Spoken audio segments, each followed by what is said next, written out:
little note. I call. Big note.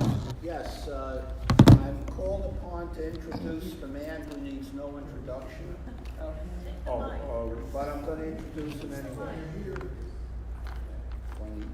Yes, I you don't do. know if you requested it, but you better don't not too All close. right. Barry Lichtenstein taught for 24 years at the Department of Classical and Oriental Studies at Hunter College City University of New York. He received his doctorate in ancient Semitic languages and literature at Columbia University and studied at Hebrew University in Jerusalem.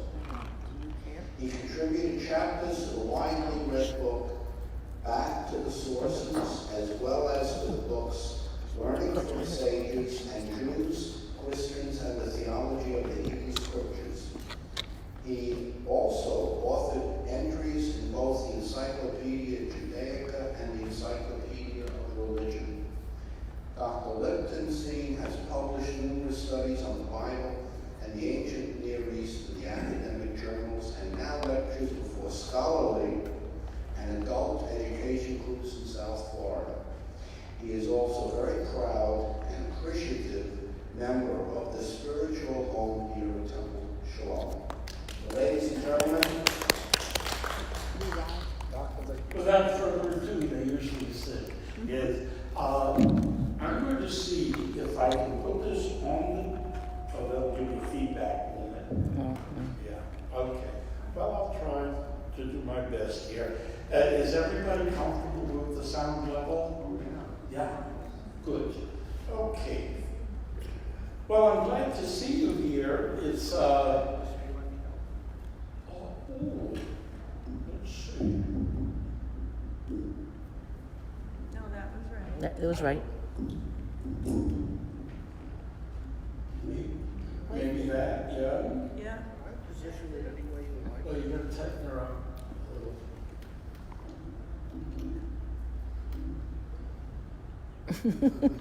It's like an ethnic joke. How many Jews say?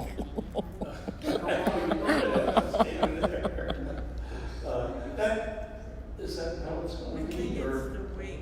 It's the weight of it. Push it. Take it back that way. That's it. You got it. That's it. there you go. I hope that'll be all right. Yeah, that's good. Because I don't want to holler on you. That's good.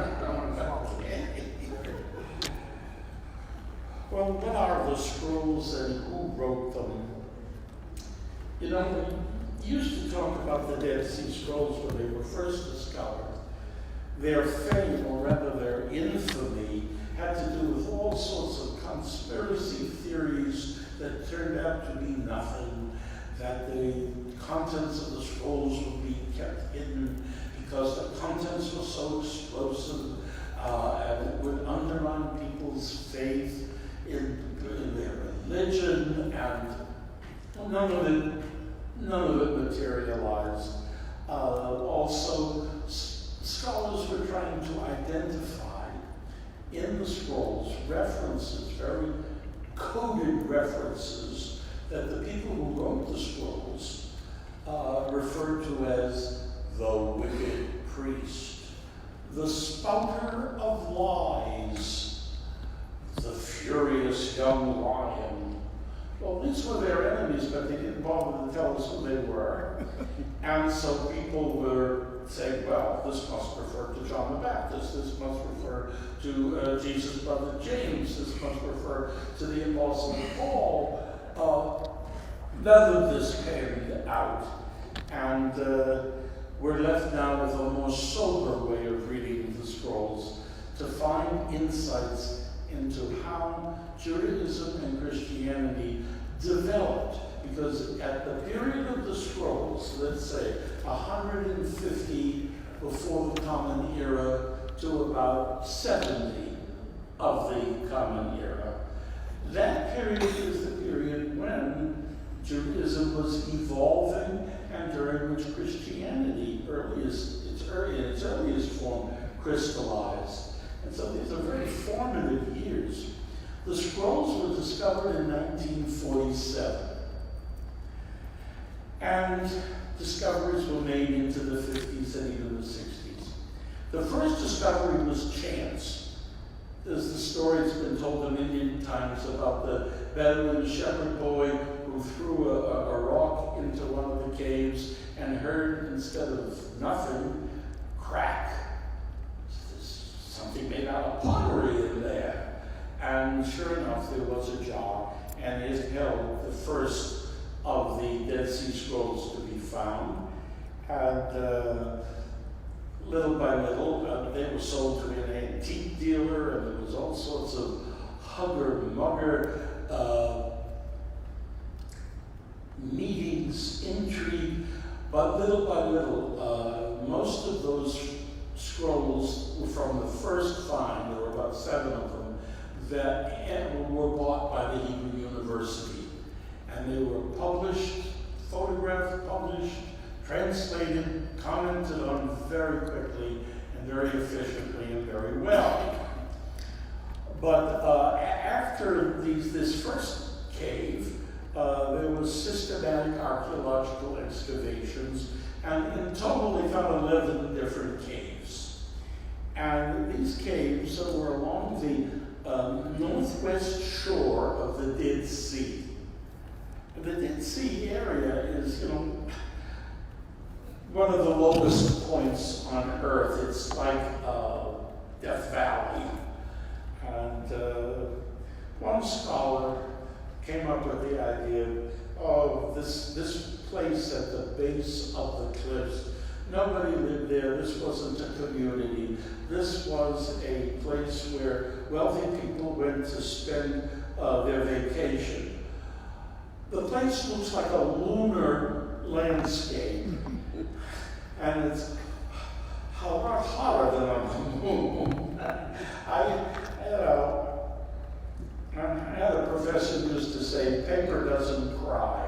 You can put anything you want on paper, and it sits there and it lets you put it on it without reacting negatively. Anyway, the site at the base of the cliffs is now referred to as Qumran, and the scrolls were found in these caves that are above the Qumran. And not just there. Some scrolls were found on Masada. People who treasured these scrolls, some of whom in their resistance against Rome, which was breathing down the necks of Judeans very close and ready to pounce, in 68, the year 68, Qumran was destroyed by the Romans. How the scrolls got to the caves, they were trying to hide them from the Romans. And they apparently were successful because they were there in 1947. Nobody took them. Even more remarkable, the people who hid them there apparently never came back for them. Well, they wouldn't have been there in 1947. Why they didn't come back, were they alive? What happened, we don't know. That the Romans destroyed the settlement at Qumran was clear. Now, that first clay jar held leather scrolls, most of them in pretty good state of preservation, except the bottoms were all kind of eaten away by insects or worms, whatever. But certainly legible, some more than others. And scholars knew they were ancient from the script in which they were written. English. If you see English literature and those letters there that you can't tell, is it an S or an F? You know what I'm thinking? That's from the colonial period or earlier. It's the same thing with Hebrew letters. Depending on the shape of them, especially over a 200-year period, letters change. And so you can date them partially on the basis of the scripts. So they knew they had something very ancient. But we weren't always so lucky as to have whole scrolls in a jar, all nicely there waiting to be opened up and read. Most of Dead Sea Scrolls aren't scrolls at all. They're fragments, some very small, of scrolls that were found on the floors of the 11 caves. And these fragments, putting them together to reconstruct the scroll to which they originally belonged, it's like a jigsaw puzzle. But a jigsaw puzzle, you can see the picture that you're supposed to match to the one on the cover. Some of these fragments that were found were illegible. It would look like nothing was written on them. Along comes infrared photography, and voila, the writing appeared, and they could be read and translated and fit into other fragments where they belong, the same kind of material, the same color of the leather, the same hand that wrote them, and it was quite a job.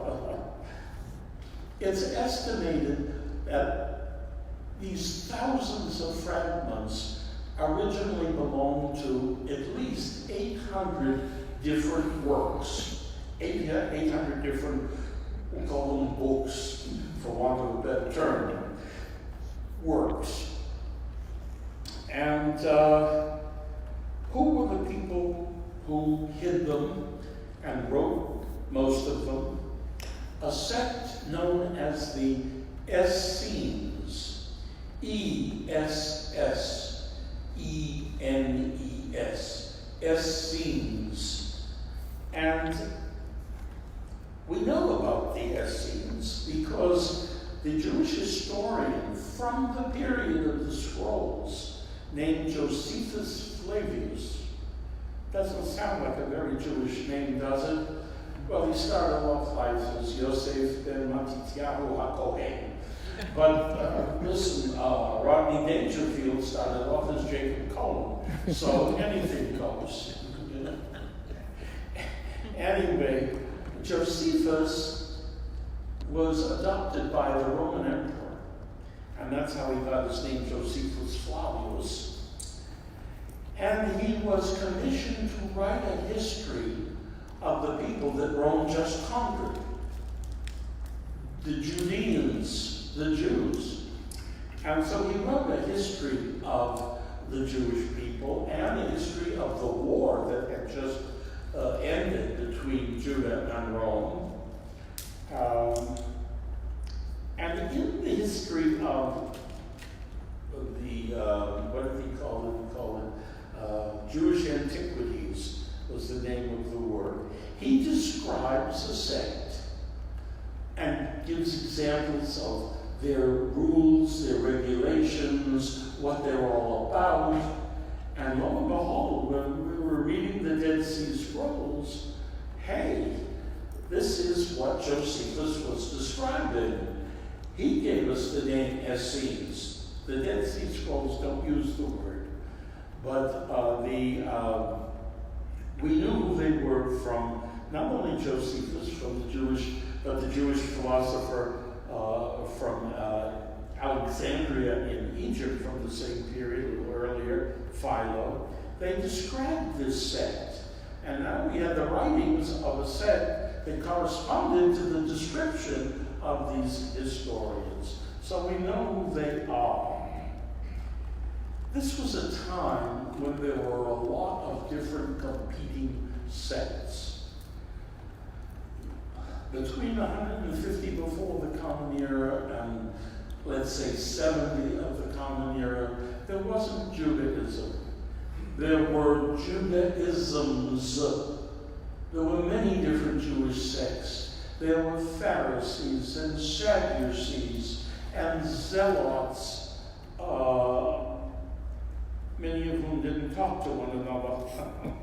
And they had very different ideas of what Judaism was.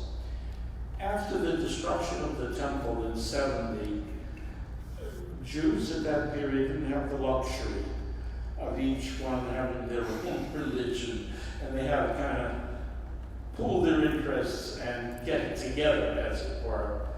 But these Essenes, apparently, and there's a lot of disagreement about it today, some of them lived at the base of the cliffs. Some of them lived in some of the caves in those cliffs, depending who you read. And this site, which was excavated, had buildings. We didn't know what the buildings were for, but of course people guessed. There were cisterns. Oh, you're going to be living near the Dead Sea, you need fresh water. There were even a cemetery and ritual baths. All sorts of things have been excavated that give us some idea of what life was like for the people who wrote or at least preserved these scrolls and ultimately hid them. Now, what I'd like to do today is give you a kind of inventory of the scrolls in terms of the types of compositions, the types of texts that were found. And the first example I'll give was really an eye-opener. What were found were the sect's copies of the Hebrew Bible. We aren't the only ones who read it. They read it 2,000 years ago, and they had handwritten copies of the books of the Hebrew Bible. And those copies were 1,000 years earlier than the earliest handwritten copy we had of the Hebrew Bible. And so combined, it's like 2,000-year-old texts. And it's got all the books of the Hebrew Bible, at least in part, are represented there. So you can see they have the whole Bible, except for one book, the Book of Esther. And if you've ever read the Book of Esther, there are enough things in there that this very serious sect would have had problems with. And so I don't think it's accidental that the Book of Esther isn't there, and they didn't even find any Hamantash in there. So, yeah. It's fascinating to be able to see how over a 1,000-year period, the earliest manuscripts we had of the Hebrew Bible and the Dead Sea Scroll manuscripts, how little had changed over that 1,000 years. But don't forget, these biblical texts are copied by hand, and we would have expected great differences between what we have today as the Hebrew Bible and the Bible as read at Qumran by the Essenes. Not that great. And when there are differences, it was because in that period there was more than one version of, for example, the book of Jeremiah. There was a short version and a long version. And when the scrolls don't agree with the book of Jeremiah we have today, it's because it was either the longer version or the shorter version. It's not that one is wrong and one is right. It was an incredible find, and if nothing else had ever been found there, that would justify it as being one of the most famous archaeological finds in history. Okay, biblical manuscripts. How about non-biblical Jewish literature? Non-biblical Jewish literature that were written in Hebrew and Aramaic, but they were the originals of books that had been preserved only in translation. We had these books that were found there, but not in their Hebrew or Aramaic original. Now, some of them belong to the group we call Apocrypha. Books like the first two books of the Maccabees, and I once gave a session here on some of the interesting stories in the Apocrypha. Tobit, Susanna, and the book of Judith, and very interesting stuff. So we knew about those books and we read them, but only in translation. Now we have the originals, or fragments of them. You're not going to have the whole of anything. 2,000 years, scrolls fall apart. Some of us start falling apart earlier. Oh, anyway, the books of the Apocrypha was the first group. And there's another group of non-biblical Jewish literature that we knew about, but only from translations. And this group is called the pseudepigrapha, which simply means falsely named, falsely attributed writings. The Book of Jubilees, the Testaments of the 12 Patriarchs, the Book of Enoch. These are fascinating works, but they were only preserved, and not preserved in Greek like the Apocrypha. The Apocrypha was preserved in Greek because when the Hebrew Bible was translated into Greek for Greek-speaking Jews, many of whom lived in Alexandria in Egypt, but in Israel as well, Greek was the language of the learned people in that period, not Latin. The only ones who spoke Latin then were the soldiers to each other, but Greek. But the pseudepigrapha, maybe they were translated into Greek a long time before, but what we have are translations into very exotic languages, the languages of the early church: Syriac, Slavonic, an early form of Russian, Latin, Armenian. Did I say Ethiopic? Ethiopic. So these are works that were only known by specialists. Well, they were translated into English. You can read English translations of both the Apocrypha and the pseudepigrapha, but they're English translations of translations, and the only originals were found at Qumran among the Dead Sea Scrolls. And here again, we could see what these works that we think we knew, what they were like originally. I'm going to give you an example of a text that was previously unknown. It was found in the first cave, but it was so deteriorated that it really took some very clever chemists to figure out how to open the scroll enough to read it without destroying it. This was done like in the 40s, early 50s. There were no computers or even infrared photography had not reached the stages they came to later. Well, this text we call the Genesis Apocryphon. The Genesis Apocryphon is written in Aramaic, and it retells biblical stories. And what's preserved of this mostly is the story of Abraham and Sarah going into Egypt.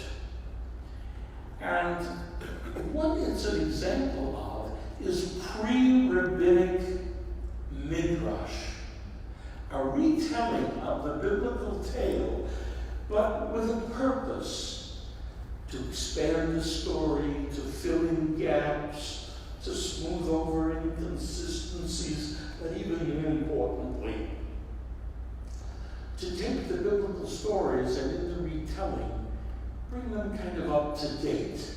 In other words, include things that belong and are contemporary with the writer of the, in Aramaic, of the Apocryphon, bringing it up to date. Vodka. Okay, Larry. Wonderful, thank you. And it would be even more welcome in Qumran. Oh, that's a wicked place. Anyway, thank God for it. Now, this story about Abraham and Sarah we could call "Say You're My Sister" story. what happens? Abraham and Sarah go to Egypt. You must realize that Sarah is gorgeous. She looks like an 8x10 glossy of herself. She's gorgeous. And Abraham says to himself, they get a look at her. They're gonna want her for their wife, or they may want to bring her to the Pharaoh for his harem. And the only way they can do that to avoid adultery, which was as loathsome to the Egyptians as it was to the Israelites, the only way you can avoid adultery is if you get rid of the husband.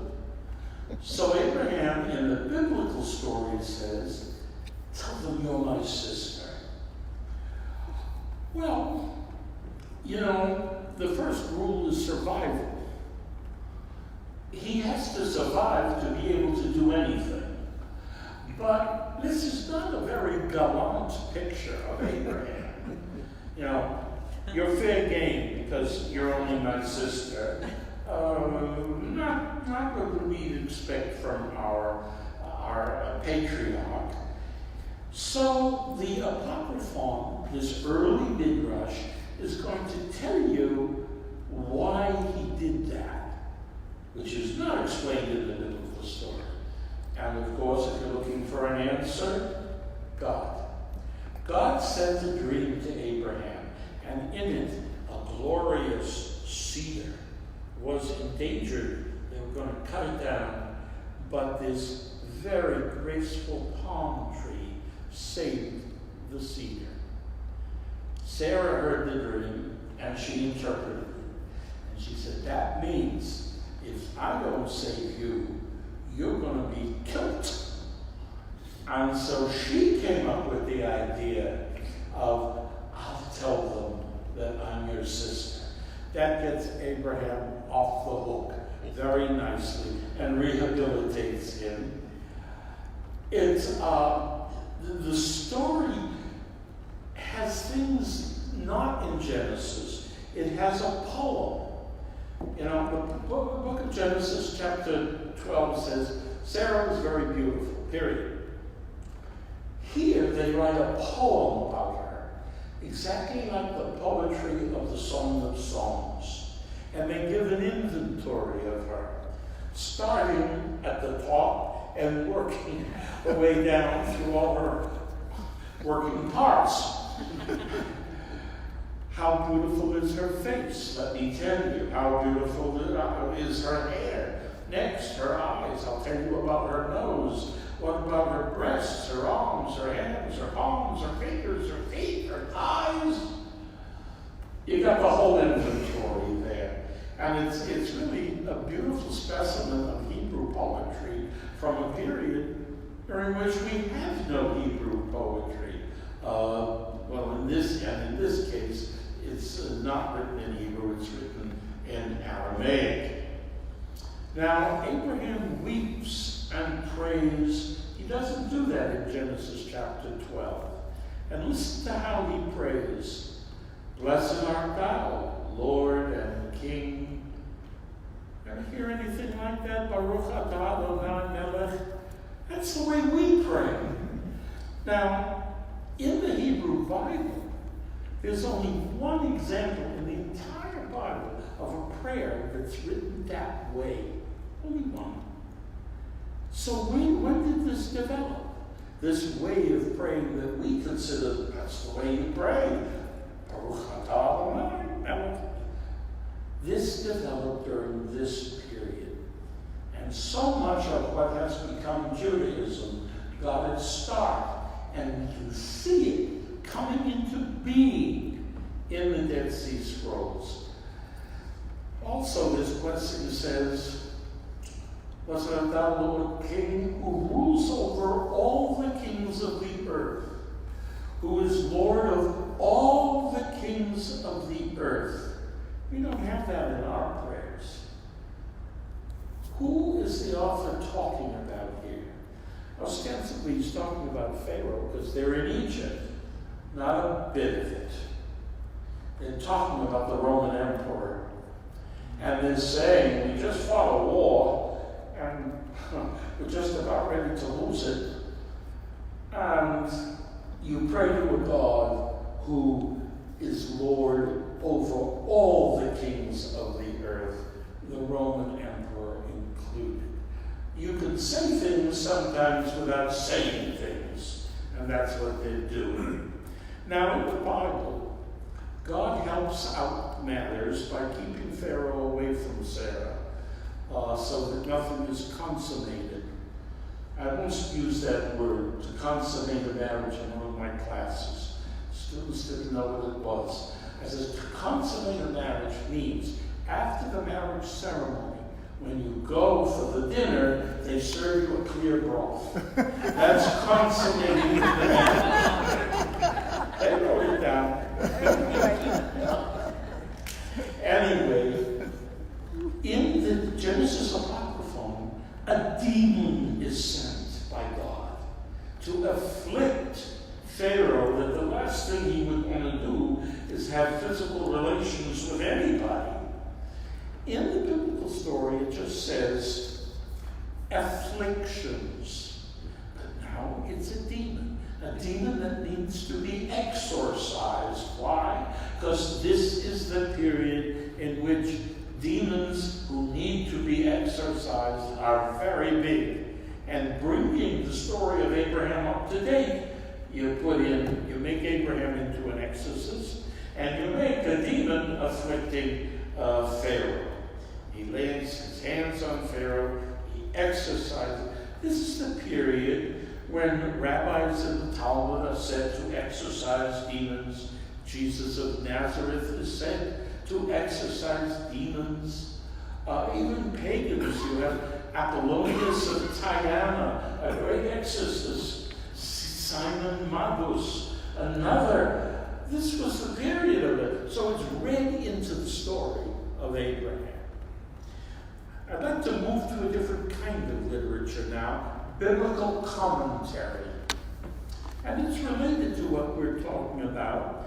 The biblical commentary at Qumran in the Dead Sea Scrolls is called a pesher, P-E-S-H-E-R, a pesher. Pesher means to loosen, to solve by unraveling. And this is the unraveling of biblical verses, but in a very special way. The ones writing this commentary on the Bible read themselves and the history of their sect into whatever biblical verse they're reading. An example, the prophet Habakkuk, not one of the most well-known prophets, but for my money, a really good one. You probably did one of his Haftorahs. You will. Habakkuk wrote this verse, "Woe to him who builds a city with innocent blood, and who founds a town through wickedness." Now, Habakkuk was talking about the Assyrians, who were a real menace to the survival of biblical Israel. And he wrote this some 400 years earlier than the Dead Sea Scrolls. But when these people read that, they said, he's not just talking about Assyrians. He's talking about us. And who is this man who built a city with innocent blood? The interpretation of the matter, the pesher, concerns the spouter of lies, who led many astray that he might build his useless city.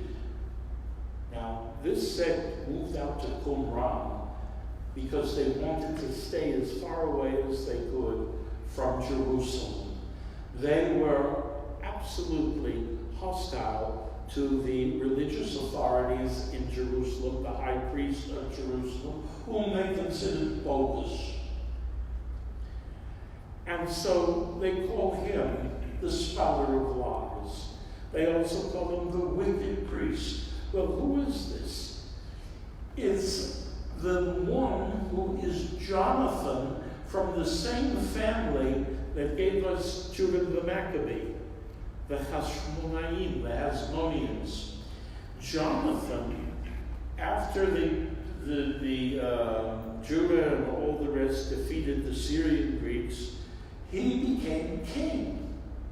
But he wanted more than becoming king. He wanted to be high priest.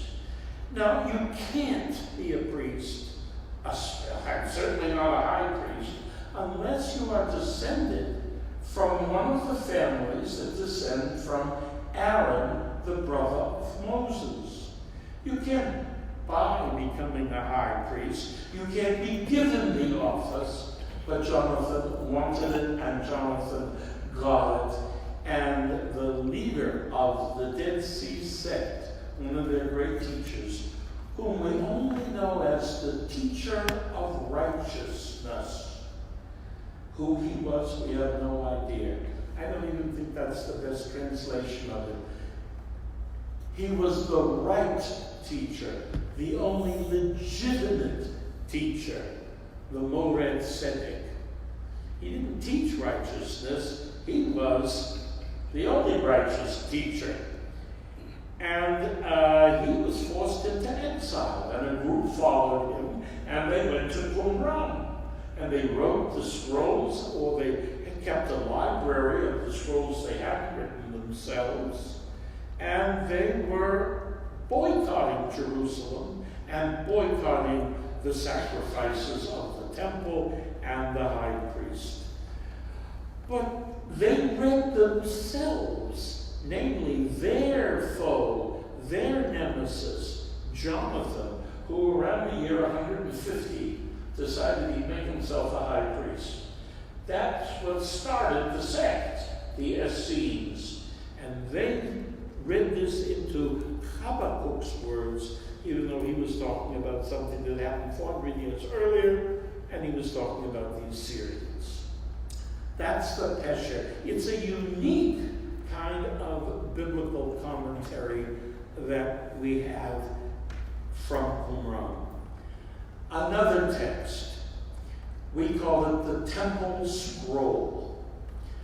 Talk about the little fragments you have of scrolls. The Temple Scroll is 28 feet long. It's the longest scroll. And what is it? Well, what it looks like, as blasphemous as this sounds, a new edition of the Torah. Not supposed to, as the kids say. The book of Deuteronomy tells us, Moses warns, all that I am commanding you, be scrupulous in observing it, neither add to it nor subtract from it. You can't add anything to the Torah. The Torah is the way it is. But then the Temple Scroll proceeds to do just that, because it includes not only the laws that are in the Torah, but laws that aren't in the Torah, but apparently reflect contemporary practice and custom, and so they read it into the Torah and read it in as if it's any other law in the Torah as dictated by God to Moses. Example, the festivals. We know we have Sukkot, you have Pesach, you have Shavuot. Now, 7 weeks after Pesach comes Shavuot. And that's that. Not in the Temple Scroll. 7 weeks after Shavuot comes the festival of the new grain. Never heard of it? 7 weeks after that comes the festival of the new wine. 7 weeks after that comes the festival of the new oil, the crop of olives. Well, to biblical literalists, for example, the Sadducees was a sect there that frowned upon any kind of tampering with the text of the Torah. I'm sure they didn't appreciate this at all. Ritual purity. At Qumran, they believed that it was their job to be more ritually pure than those fakers in Jerusalem. And so they observed ritual purity rules that aren't in the Torah. For example, after having sex, You cannot enter the city of the sanctuary. They won't even name it, Jerusalem. You can't go into where the temple is for 3 days after having sex. The latrines have to be 3,000 cubits from the center of the sanctuary. A cubit is like 1.5 feet. The burials can only take place in certain designated areas, all to keep a state of heightened ritual purity. Now, the terrific irony is that what do you find written in the temple scroll? At the end of it, the same thing you found at the end of you find in Deuteronomy. After all these new laws have been put in, all that I am commanding you, says God, neither add to it nor subtract to it. Well, they just did it, but they just don't want anybody to add more or subtract anything. Let's move to a different class of writings, the writings by the sect themselves, the sect of the Essenes. And they were a community very much like a monastic community, very much like with a hierarchy. They had an overseer called the Mivaker. Well, if you translate that into Greek, you get episkopos. Episkopos is, counts into English as our word, bishop. So the early Christian church had a model to follow in the organization of the sect. It's very much like a monastery. It's got this hierarchy. It's got a very strict discipline. It's ascetic. What does ascetic mean? It means there are more things you can't do than you can do. That's ascetic. You can have no private wealth. All your wealth goes into the common kitty. No one owns anything. In fact, the members of the sect pride themselves on being called the poor. They eat communal meals that are conducted in a heightened state of ritual purity, and the only ones who can attend them are members in good standing. This is really a very exclusive club. That's why when people said, oh, this obviously is referring to John the Baptist. No. John the Baptist was trying to get as many people in to forego their sins and to become more pure. You want to involve as many people as possible, not have this exclusive kind of sect. So they weren't really very careful when they threw around these comparisons. Let's read some of their rules and regulations. They're contained in one of the documents found in the first cave, and it's used to be called the Manual of Discipline. Now they call it the Rule of the Community, Serach HaYachad in Hebrew. And it lists the rules, the regulations, the penalties, the initiation rites, how you assemble all the protocol. Now, the Dead Sea Scrolls were discovered in 1947, right? Wrong. It turns out we had a Dead Sea Scroll since 1896 and didn't know it. It was in the Geniza, or the storeroom, where you store sacred texts that are no longer in use. It was there, and it had been copied over and over and over until probably the year 1000 is the latest copy. And when the great Jewish scholar Solomon Schechter went into the Cairo Geniza and he read this document, he said, this doesn't sound right. This isn't very Jewish. Not the Jewish of today. So he published it and he called it Fragments of a Sadochite Document, which doesn't tell you very much.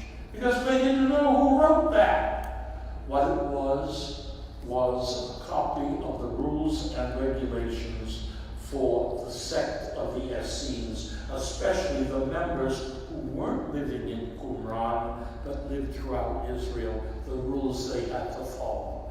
And we had this Dead Sea Scroll. How do we know it's the same? Because copies of this document, identical copies to the document found in the Geniza in 1896, were found on the floors of the caves in Qumran. Nobody could have put them there. And so this was from the same group that wrote the Dead Sea Scrolls. We had it, we just didn't know what it was. Let me give you some rules. First of all, why such heightened ritual purity? Well, the sect viewed themselves as a kind of priestly community, but that's not the only reason. Quote, "For the holy angels are among us in the congregation." They believed that angels were in their community and were right there present. And who's more pure than these sacred, heavenly, celestial beings? And so you have to be pure so as not to clash with their ritual purity, their holiness. Well, whoever mentions the divine name, whether cursing or being suddenly overcome by troubles. Did you ever try to hang a picture with a nail and a hammer and miss and hit your thumb? The words that will come out of your mouth at that point may very well be blasphemous. They're not really being censored. If you do that, you will be separated from the community, never to return. Watch your language. No foolishness or duplicity. Nothing's deceitful. No lies are to be spoken. No worthless, unclean, devious things should knowingly be spoken. If lies are spoken knowingly, 6 months you're excluded from the sect. If you insult someone in the sect for no reason, you're out of it for a year. Just hope they don't tell. Anyone breaking a word of the Torah of Moses impertinently or carelessly will be banished from the community, never to return. These people mean business. Now, sometimes when you have these super pious sects, what creeps in is a kind of prudishness about things of the body. Walking naked before others needlessly, punished 6 months, you're excluded. Exposing or allowing one's genitals to be seen through ragged clothing or tears in your clothing, you better make sure they're sewed up very nicely, because that'll get you 30 days out of the sect, where you can't participate in the meals, in the worship, in the ritual baths, in anything. You're there, but you're not there. Gossiping. Gossip about another member. Now, you'll be excluded for a period of time, but if you gossip against the sect about the group, expelled, never to return. What if you gesture with your left hand? 10 days, you're excluded. Why? What's wrong with your left hand? In the Near East today, one of the most gauche things you could do when you're sitting and you're dipping your pita in the hummus is to do it with your left hand. Really? You do it with your right hand, but you never touch your food with your left hand, because the left hand is the hand you use when you clean yourself after a bowel movement or after any kind of medical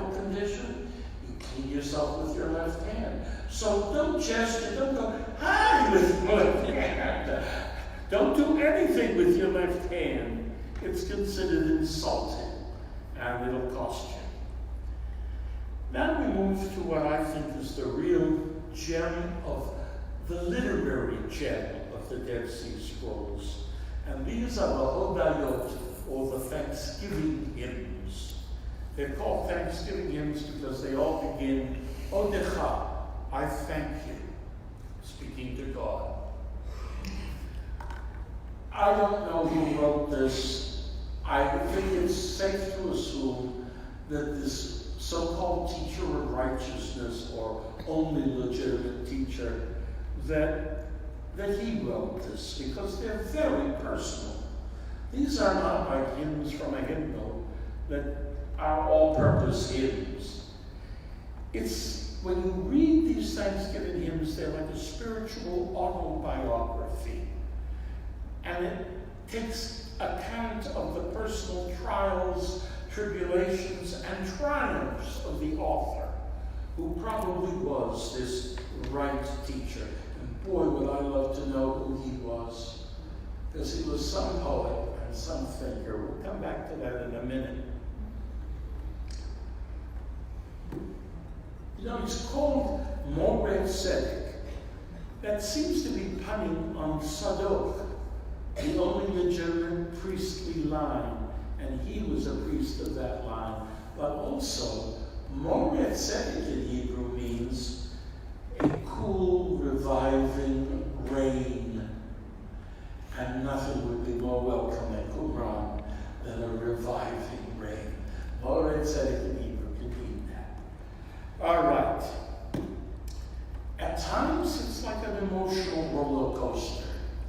You hear passages of self-deprecation, victimization, self-deprecation. What am I? I'm unworthy. I'm but a worm. Then victimization. They're attacking me. They're all against me. They won't let me breathe. And then self-glorification. But I have become a leader to my people. You know, I had my oral exam, my final, in a course of the Dead Sea Scrolls I took in Israel. And so I came up with a term. When I went to Israel, I was a psychology major. I wasn't a Judaism major. And so I said to the professor, I said, please forgive any disrespect. I said it in Hebrew. I think the author of these Thanksgiving hymns was paranoid. Now, no one had ever said that to him before. But I'm not kidding. What do you mean by paranoia? Delusions of grandeur, delusions of persecution, alternating with one another. Well, listen, let's start off with one passage. And I, says the poet, I was taken from dust, the mud actually, nipped out of clay, a font of filth and shameful nakedness, a heap of dust mixed with water, a dwelling place of darkness, dust returning in time to where it was formed. What could someone like that understand of God's works?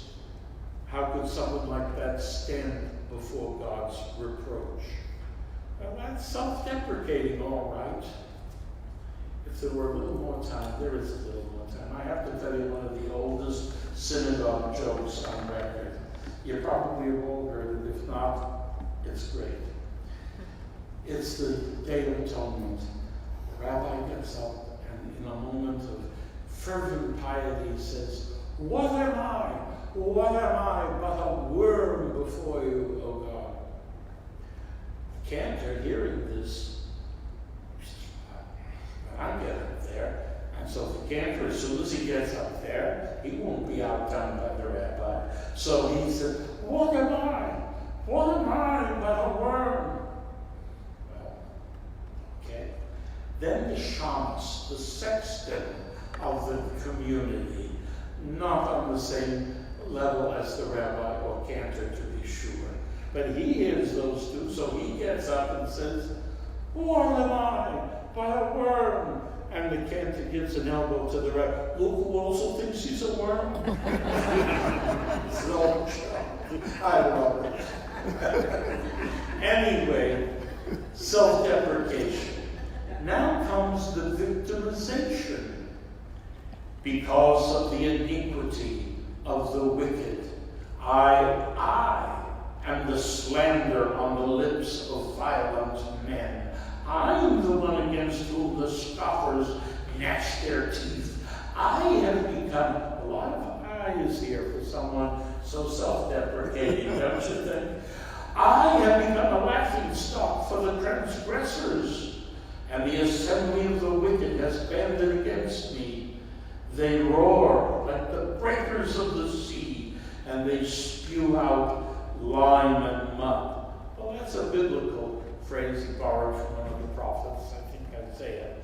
But again, you have these mood swings that I don't think are really a sign of paranoia so much as it's like his spiritual autobiography and the different feelings he experiences at different times as leader of this sect. And we have no idea what this man is other than he's called the Morei Tzedek. Now comes another mood and another mode. You, O God, have established me for your covenant, and I will cling to your truth. You have made me a father for the sons of loving kindness, and a foster parent for the men of excellence. Notice the parent image. At the monastery, it's the abbot. Abbot comes from the Hebrew word for father. Okay. A foster parent for the men of excellence. They open their mouth like a suckling at its mother's breast, and like an infant dandled on its nurse's lap. That's how important and necessary and nourishing I am to the sect.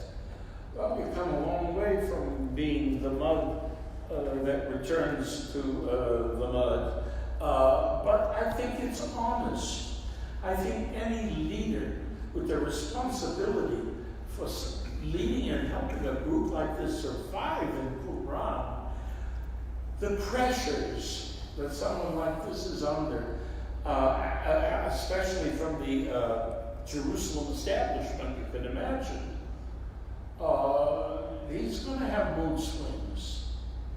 But beyond the mood swings, I want so much to know who this man was who wrote this.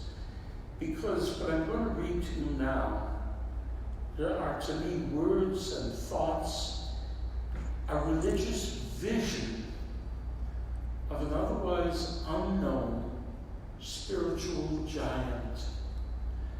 And we know of the great teachers of this period, of Rabbi Akiva and Hillel and Jesus of Nazareth.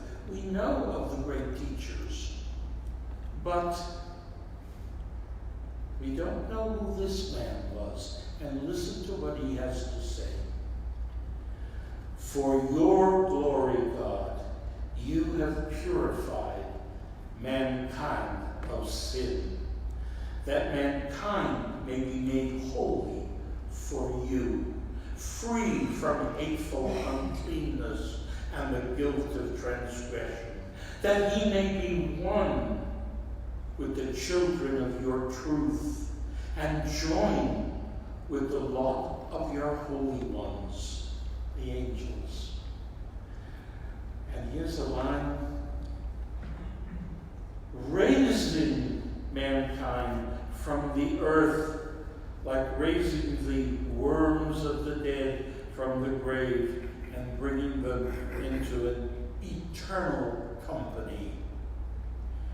Raising the perverse spirit to understanding your being, your existence, God, that they may take their stand before you, your everlasting assembly, these enduring spirits who are to be renewed with all beings and coming to rejoice as one.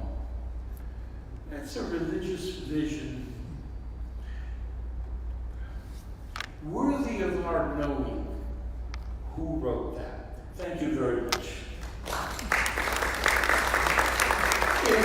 If you have questions, I'd be glad to try and answer them. I know you'll ask good questions. I'm not so sure I'll have great answers. Yes, sir. The rules and regulations you referred to? Yeah. How were they arbitrated? How was an alleged offense arbitrated? They're there, and that's the way of it. And it is so because it is so. Wow. Listen, I was once sitting in the class of a very famous professor of Bible, and he said, this shouldn't be in the text this way. It's a mistake. It should be, and he changed it completely. And I raised my hand and said, well, how did what you're saying should be there come to be what is there now? And he looked at me and said, it is so because it is so. Well, when you're a famous Bible professor, you can talk that way. We don't know the mechanics. We don't know where they got these rules.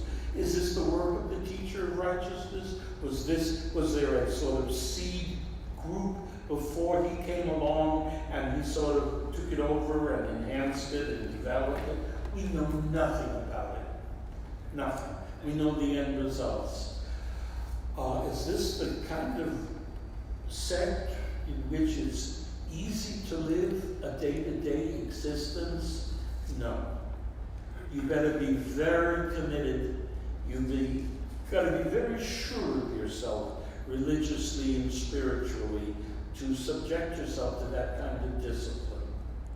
And the same would be said of, I would suppose, I don't speak from personal experience, a monastery, a nunnery. The rules are tough. And you're only going to get through if you're really committed. So I don't know where they came from. I told you I wasn't with great answers, but great question. Yes, sir. How many people lived in that? How many people lived in that community? How big was that sect? Not very. I don't think they could have held more than 100. And as I say, the scholars still disagree of whether the people lived in the buildings at the base of the cliffs or they slept in the caves in the cliffs. We don't know. We don't know. They didn't. Those details, they didn't tell us. But what they did tell us are some mighty impressive spiritual messages. And as I say, to have a copy of the Hebrew Bible 1,000 years older than anything known before, that's pretty good stuff. Yes, sir. Yeah, it is interesting that, it does reify the Bible as the Hebrew Bible, going back 2,000 years. Do they say anything in the scrolls about when some of the books in the Bible actually may have been written, and whether those people were really validated? They really existed. Well, the biblical writings are older than 2,000. It's more like 2,500, 3,000, more older than that. But no, they wouldn't be interested in something like that. You are a Western, civilized, accultured person. You know about history, and you're concerned about history. These people are concerned about the timeless, the eternal. And that's why they can read a verse talking about ancient Assyrians as the villains and see themselves right in that verse. 400 years, this is timeless. This is eternal.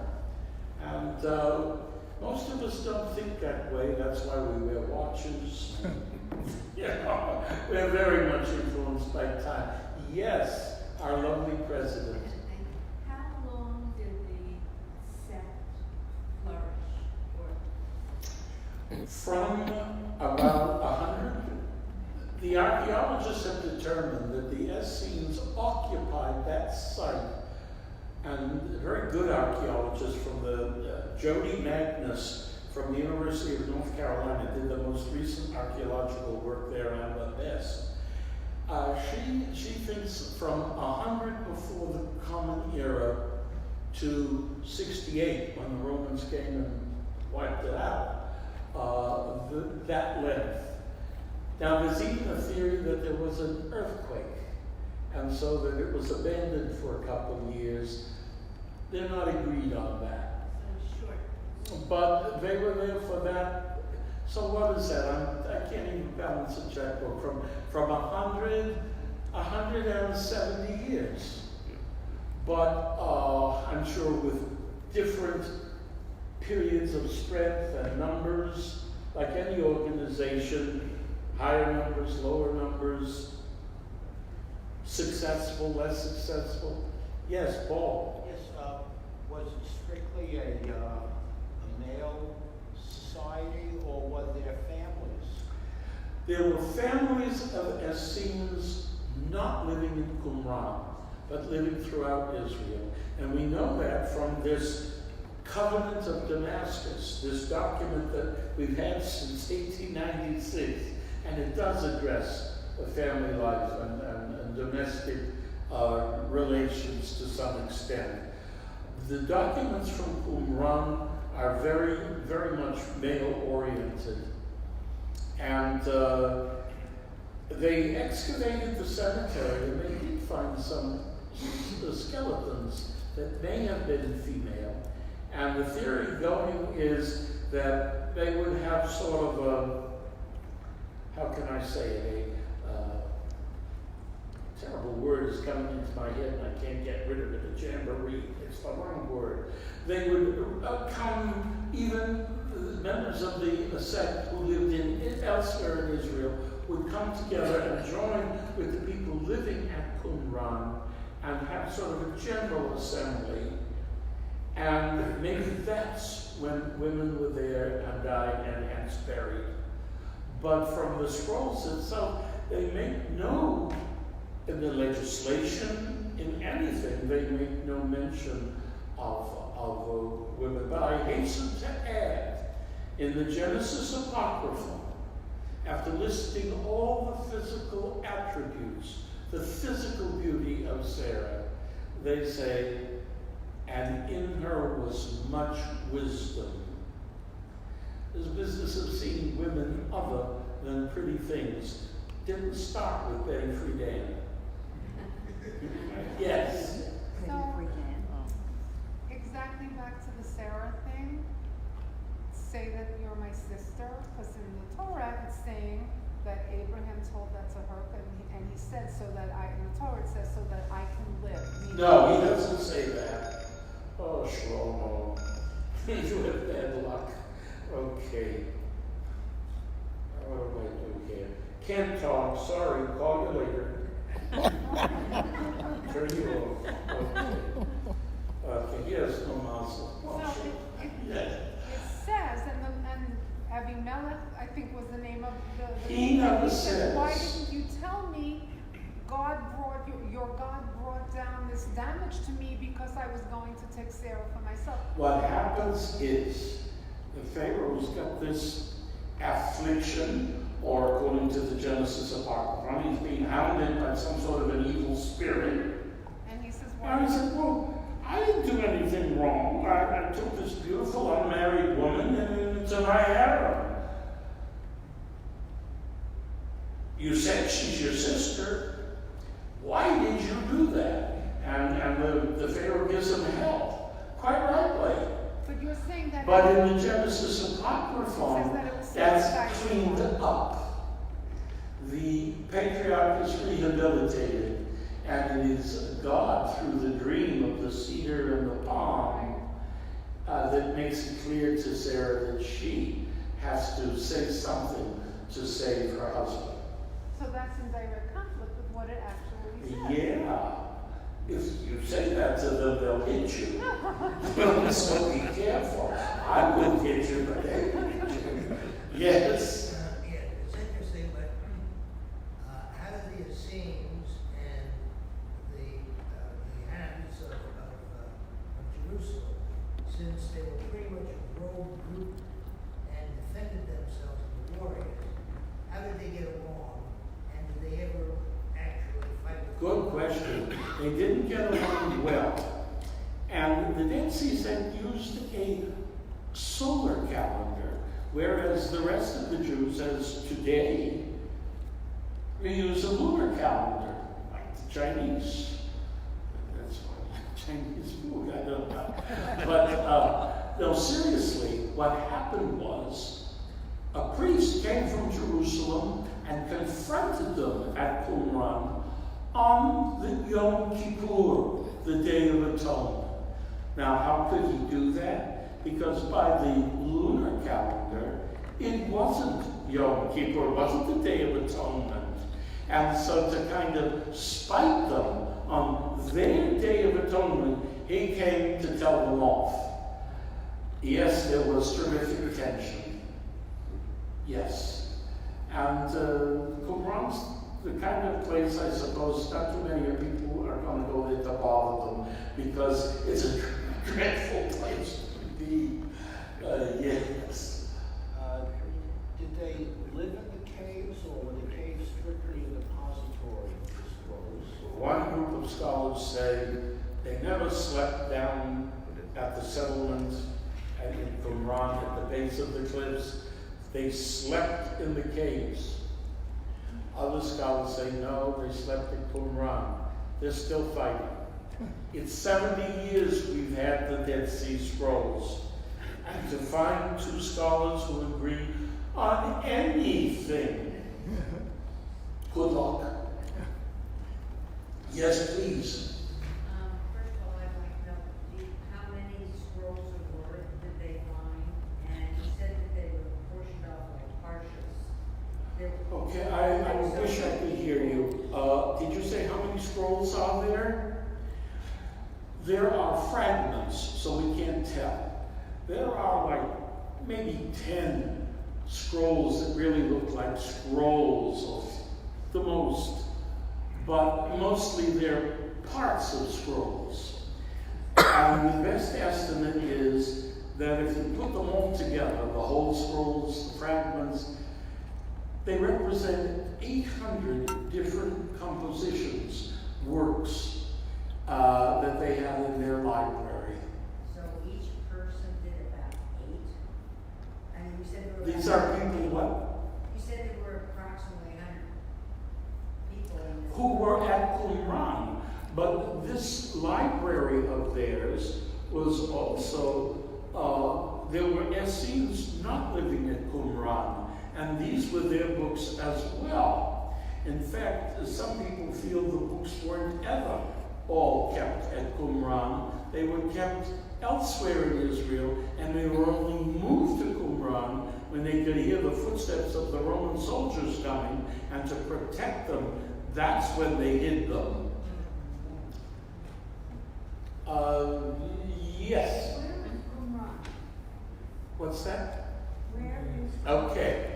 Picture the Dead Sea. The northwest coast is where the cliffs are, and on the plateau below is what the site that's today called Qumran. It's not called that in the scrolls. What did they call it? It's in what's called the wilderness of Judea, Midbar Yehuda. Well, okay, yes, go ahead. I was wondering where the origin of the feelings against the left-handed people came from. Was it as far back as Well, the that scroll? goes back. And who, was it a person, or was it an incident? Are you a lefty? Yes. You're a southpaw. Yes, I am.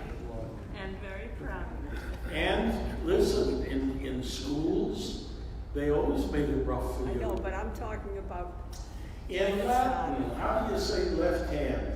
the Sinister. linker arm. Sinister. Sinister. Our word sinister is the Latin word for the left hand. So the Romans thought the same way. that this is not good. So we went as far back as the Roman period? Oh, absolutely. I don't know of any place in the Hebrew Bible. I don't know of any place in the Hebrew Bible where it says the left is a bad thing. In the Hebrew Bible, left and right are geographical markers. And left, when you orient yourself, you face east. So the left hand is north, and the right hand is south. And Yamin in Hebrew means south. And it also means right hand. And Yemenites are the ones who live. They're the ones of the right, because they live in the southernmost. So it's not negative at all in the Bible. This is apparently something that was picked up from either Rome, maybe Persia. We picked up a lot of stuff from Persia. Yeah. I think human beings tend to sort of in our nature to pick on those who were different. Yes, we do. And we Jews as a Yes, minority. we do. We Jews as a minority should Yes. understand that. And I think left-handed If you're left-handed, people are you're a a minority. minority, they can pick on you. How come they never pick on the majority? Because they don't want to get their bloody nose, that's why. Right. No, it's quite seriously, you're entirely right. And it is, but the left has, at least from Roman times, I'm sorry, my memory is failing me. I don't remember if Egyptians had that particular superstition or not. But I know it's not in the Bible, and I know the Romans had it, because left is sinister. Even in Italian today, don't you say sinistra to the left? No. In Spanish, I think it's izquierda. That's something else.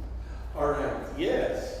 And this will be our last one. Go ahead. Are the Essenes attributed as the authors or as the caretakers of these scrolls? Can someone help me? Are the authors or the caretakers? The Essenes. The Essenes. I don't know. I don't know, because there's nowhere that it says that the teacher of righteousness, the right teacher, that he wrote the Thanksgiving hymns. It doesn't say that anywhere. Obviously, if he's a mored, he's a teacher. And from the way he talks, it's the experiences of a leader. But nothing is said about who wrote what. I think that's part of, when you're a communal sect, the communal aspect overrides the private, the individual sensibility. And so we don't know. Those words that I read at the end, that's someone who should be listed among great teachers of antiquity. I wish I knew who it was. But he was Essene. He was from that. He was of that sect, and the most I could guess was that he was the teacher of righteousness, but who that was, don't know. And no one else does either. Some people tell you they do know. Watch out for them. Thanks very much.